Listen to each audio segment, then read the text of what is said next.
So we are going to take a few minutes to look at how to compare fractions. Our goal that we've been working with is for NSF2, which is to compare two given fractions by creating common denominators or numerators, or by comparing to a benchmark fraction, such as 1/2, and represent the comparison using symbols greater than, equal to, or less than. This video is going to focus on common denominators and how to find them. So if we look at this fraction, 4/10, and we're trying to compare it to 1/4, what you would need to do is take this fraction, 1/4, and we're going to need to get a common denominator. So I'm going to take that 10, and I am going to multiply 1/4 by it.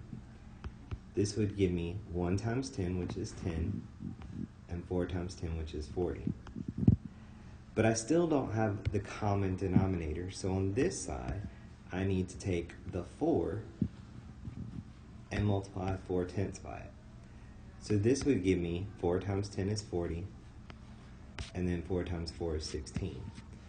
What I notice is that on both sides, I have 40. So I have 16/40ths here, and I have 10/40ths here. 16 is greater than 10, so that tells me that 4/10 is greater than 1/4. Let's look at another example.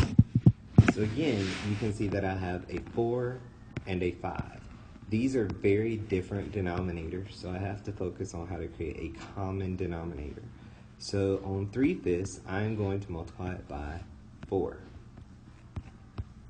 I know that 4 times 3 is 12, and that 4 times 5 is 20. On the opposite side, I'm going to do 1/4, and I'm going to multiply by 5. Okay, 5 times 1 would give me 5, and then 5 times 4 would give me 20.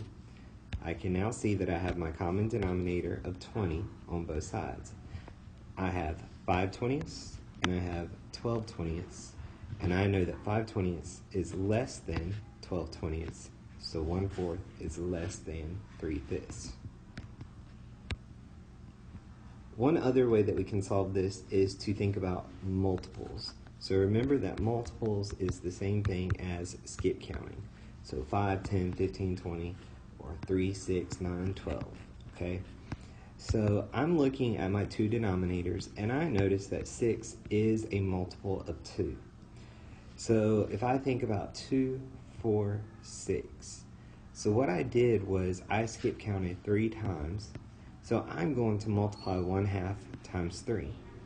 I know that 3 times 2 would give me 6, which is my common denominator because I have 6 here and 6 here. And then I'm going to do 3 times 1, which is 3. So now I have 3/6 compared to 5/6. I know that 3/6 would be less than 5/6, so I know that 1/2 is less than 5/6.